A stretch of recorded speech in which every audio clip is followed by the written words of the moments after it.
To every classes. आज हम history question series का 8वां पार्ट देखेंगे जो आने वाले गवर्नमेंट एग्जाम्स के लिए काफ़ी इंपॉर्टेंट है।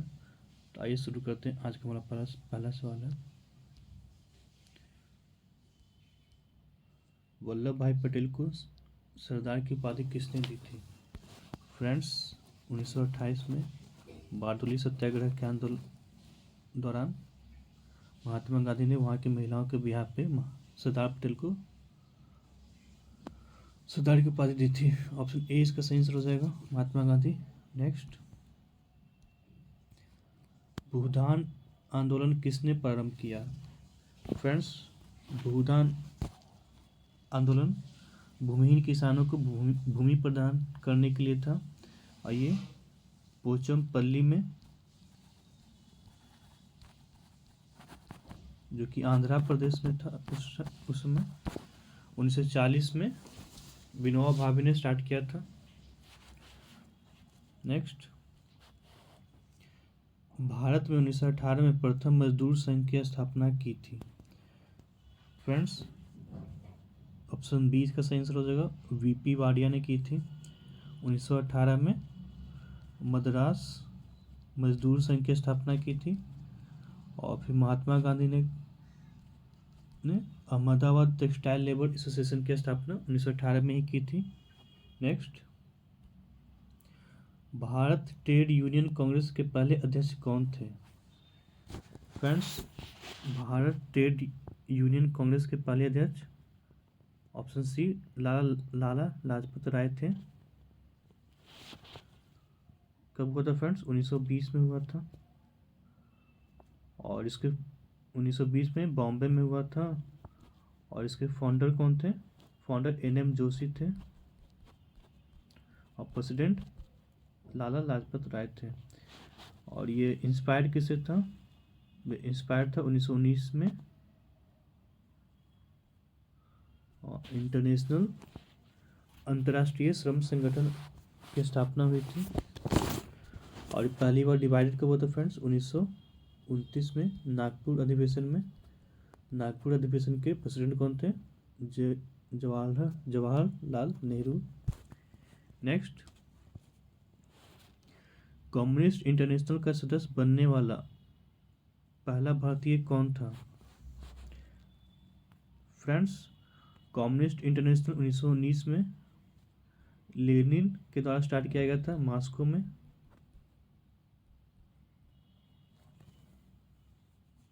और फिर इसके पहले अध्यक्ष भारतीय अध्यक्ष कौन थे? सॉरी, पहले भारतीय सदस्य कौन थे? एम एन राय। इसका सही आंसर ए हो जाएगा। और फिर CPI India, communist party of India की स्थापना भी एम एन राय ने अबानी मुखर्जी के साथ मिलकर ताशकंद, जो उज्बेकिस्तान में है, 1920 में किया था फ्रेंड्स। और इंडिया में इसका फॉर्मल तरीके से 1925 में कानपुर में स्टार्ट किया गया था सीपीआई इंडिया का। और फिर एम एन राय ने ही 1940 में रेडिकल डेमोक्रेटिक पार्टी की स्थापना की थी। नेक्स्ट,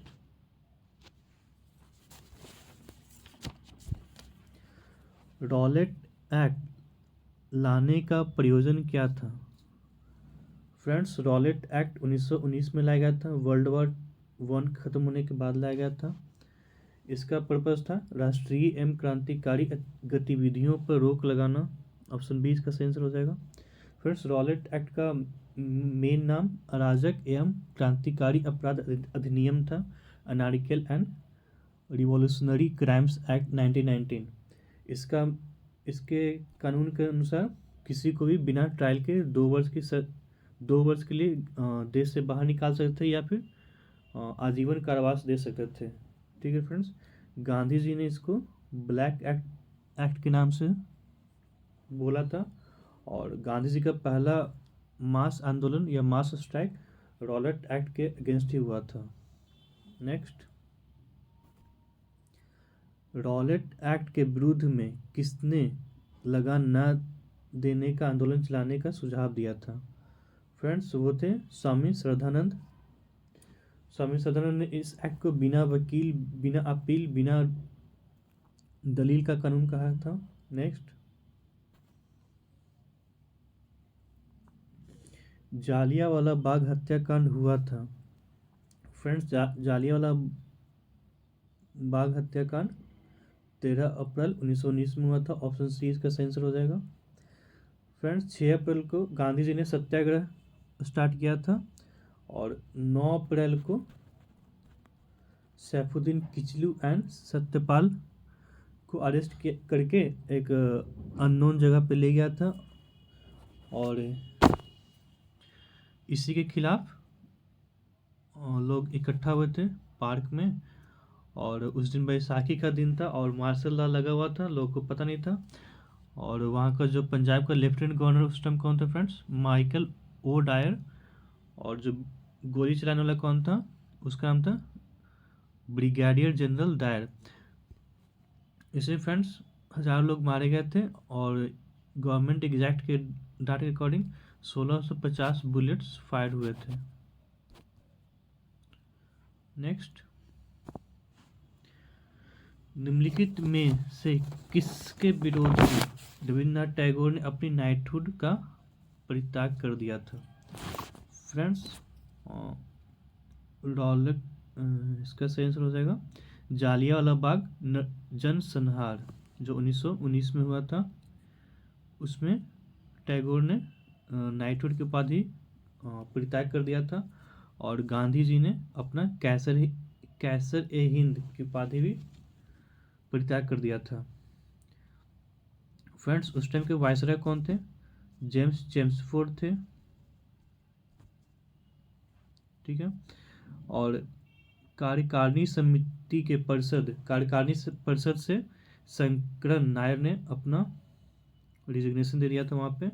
और फ्रेंड्स, जालियांवाला बाग के बाद हंटर कमेटी का बनाया गया था। नेक्स्ट,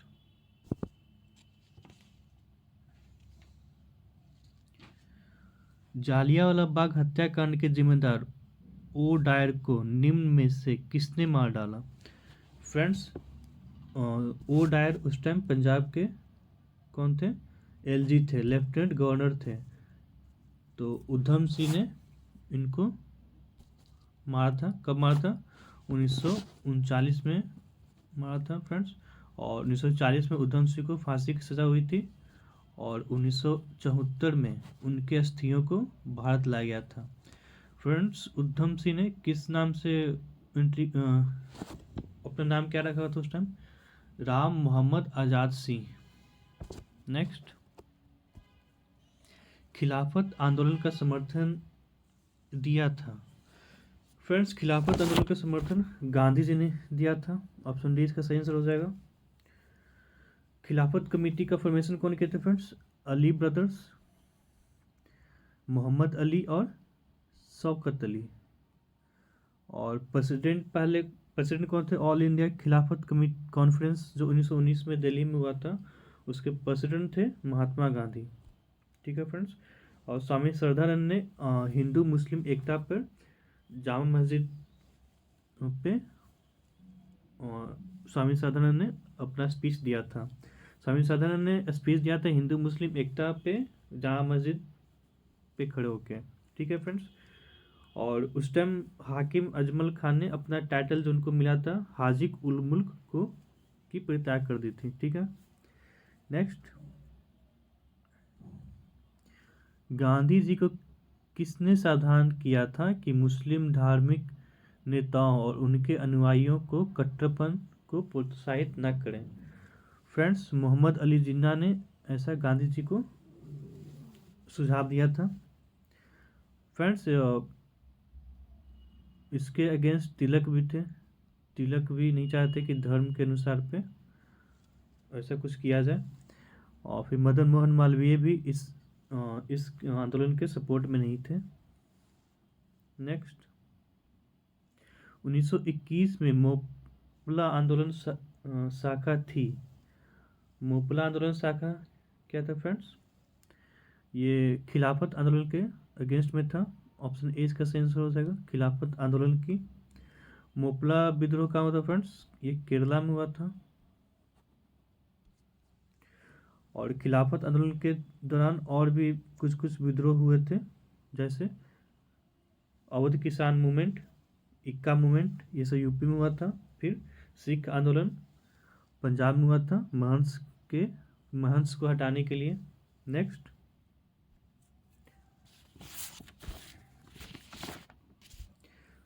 एक वर्ष में स्वराज का नारा गांधी जी ने कब दिया? फ्रेंड्स, ये कब दिए थे?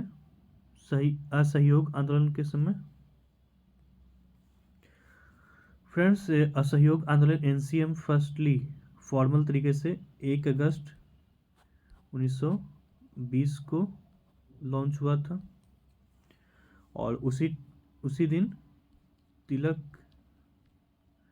तिलक जी की मृत्यु भी हो गई थी। ठीक है फ्रेंड्स, और सितंबर 1920 में इसका स्पेशल सेशन कोलकाता में रखा गया था। उसके पहले उसके प्रेसिडेंट थे Lala Lajpat Rai. All India Congress committee, Congress ने उस टाइम एनसीएम को अपनाया था। ठीक है फ्रेंड्स, और इस असहयोग आंदोलन के दौरान ही सी आर दास ने अपने वकालत छोड़ दिया था। नेक्स्ट, चौरी चौरा की घटना के समय महात्मा गांधी कहाँ थे? फ्रेंड्स, उस टाइम महात्मा गांधी बारदोली सूरत में थे, गुजरात।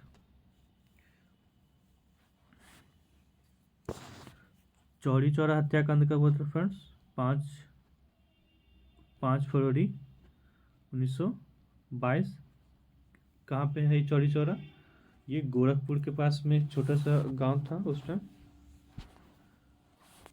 और उसमें क्या हुआ था, 22 पुलिस वालों को थाना में ही जला के मार दिया गया था।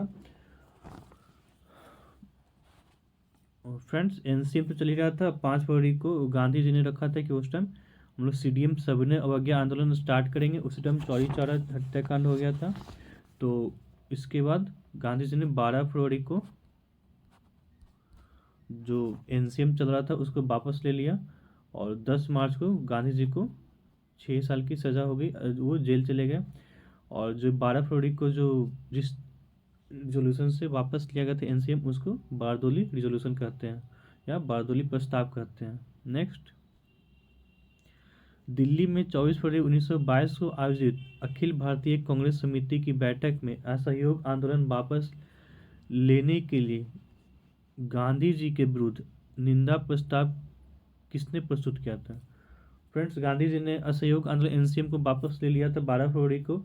उसके अगेंस्ट डॉक्टर मुंजे ने निंदा प्रस्ताव पारित किया था। 24 फरवरी को ऑल इंडिया कांग्रेस कमेटी का बैठक हुआ था दिल्ली में और इसमें गतिविधियों पर रोक लगा दिया गया था जिससे कानून का उल्लंघन होता हो। और एनसीएम वापस लेने के कारण डॉक्टर मुंजे ने गांधी जी के खिलाफ निंदा प्रस्ताव पारित किया था। फ्रेंड्स, एनसीएम को वापस लेने के कारण सुभाष चंद्र बोस और जेल नेहरू भी उनके अगेंस्ट थे।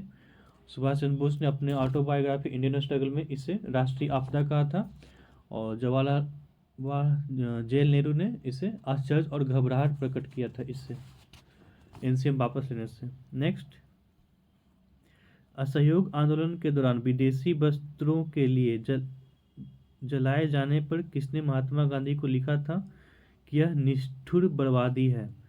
फ्रेंड्स, रविन्द्रनाथ टैगोर ने ऐसा बोला था। रविन्द्रनाथ टैगोर एक्चुअली मेनली चाहते कि फोकस्ड है रचनात्मक कार्यों पे, न कि विरोध और प्रदर्शन पे।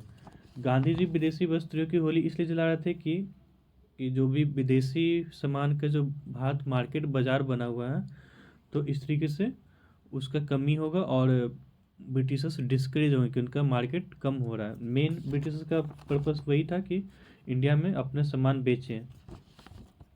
ठीक है फ्रेंड्स, और जो जयप्रकाश नारायण असहयोग आंदोलन के दौरान ही अपना पटना कॉलेज छोड़ दिए थे, जो कि उनका एग्जाम में सिर्फ 20 दिन ही बचे थे। और राहुल संकीर्तन छपरा में इसका नेतृत्व किए थे असहयोग आंदोलन का। नेक्स्ट, स्वराज दल के स्थापना असफलता के बाद हुई थी। स्वराज दल के एनसीएम या असहयोग आंदोलन की असफलता के बाद हुई थी फ्रेंड्स। ऑप्शन ए इसका सही आंसर हो जाएगा। एनसीएम के असफलता के बाद कांग्रेस दो पार्ट में डिवाइड हो गई थी, एक तो स्वराजिस्ट एंड एक नो चेंजर। स्वराजिस्ट जिसके फॉलोअर्स थे सी आर दास, मोतीलाल नेहरू और अजमल खान, वो चाहते थे कि काउंसिल में एंट्री करें और काउंसिल को काम करने से रोकें, बाधित करें।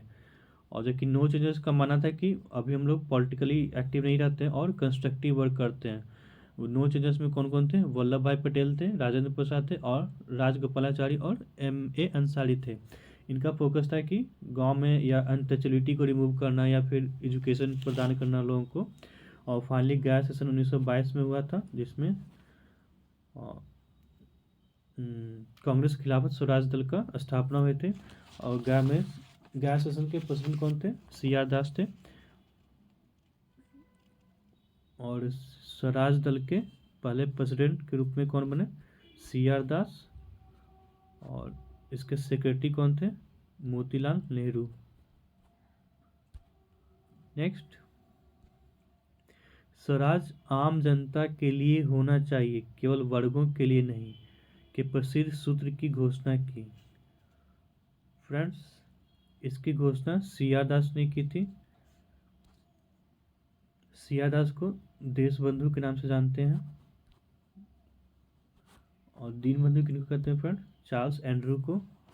और सी आर दास को सुभाष चंद्र बोस अपना गुरु मानते हैं।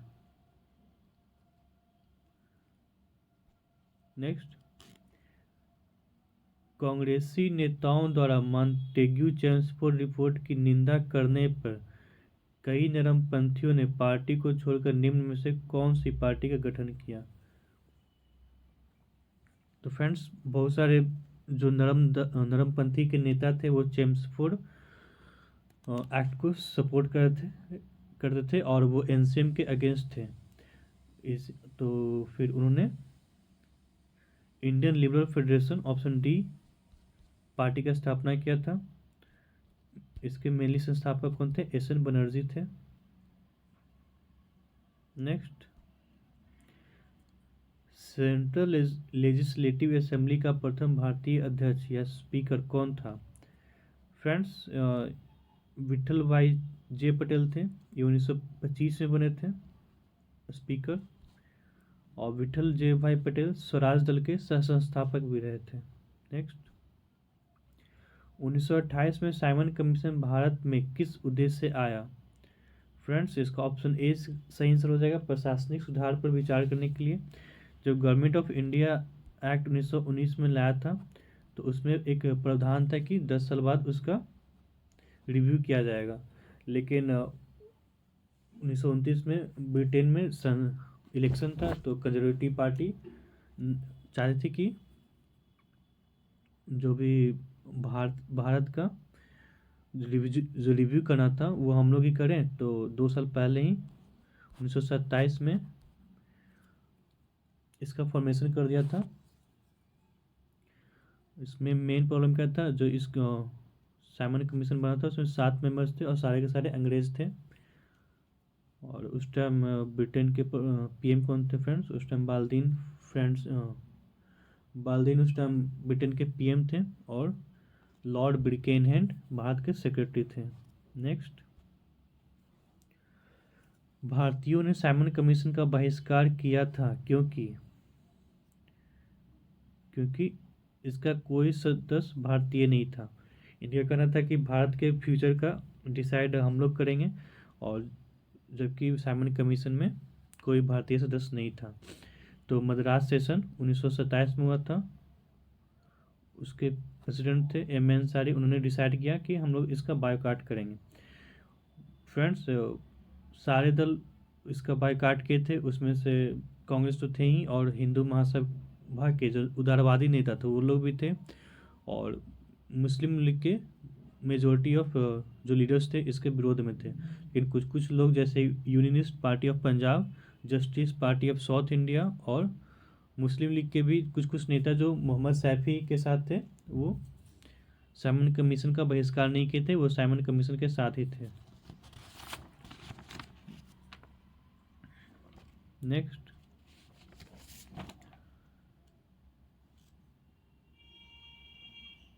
लाला लाजपत राय घायल हुए थे फ्रेंड्स ये कब हुए थे? साइमन कमीशन के विरोध में लाठीचार्ज हुआ था, उसमें घायल हुए थे। अक्टूबर में इन पे लाठीचार्ज हुआ था, अक्टूबर 1928 में, और 17 नवंबर की इनकी मृत्यु हो गई थी। फ्रेंड्स साइमन कमीशन 3 फरवरी को 1928 को बॉम्बे में आया था, और इसके विरोध में सारे जगह पे प्रदर्शन हड़ताल हुए थे, और साइमन गो बैक या साइमन वापस जाओ के नारे लगाए गए थे। फ्रेंड्स लाला लाजपत राय को पंजाब केसरी के नाम से भी जानते हैं। नेक्स्ट, नेहरू रिपोर्ट तैयार की थी। फ्रेंड्स नेहरू रिपोर्ट जो उस टाइम के सेक्रेटरी थे ब्रिकेनहेंड ने सारे भारतीयों को चैलेंज किया था कि हम लोग इनकेपेबल हैं संविधान को बनाने में। तो फरवरी 1928 में ऑल पार्टी मीटिंग हुई थी, उसे मोतीलाल नेहरू ने अपना संविधान का प्रारूप तैयार किया था, उसी को नेहरू रिपोर्ट कहते हैं। तो नेहरू रिपोर्ट की तैयार किसने किया था फ्रेंड्स? तो मोतीलाल नेहरू ने किया था, ML नेहरू ने किया था। तो फ्रेंड्स इस तरीके से आज का हमारा सीरीज खत्म हो गया। आपको हमारा सीरीज कैसा लगा कमेंट करके ज़रूर बताइए। हमारे वीडियो को लाइक एंड शेयर कीजिए, हमारे चैनल को सब्सक्राइब कीजिए। Thanks for watching and all the best for your exam preparation.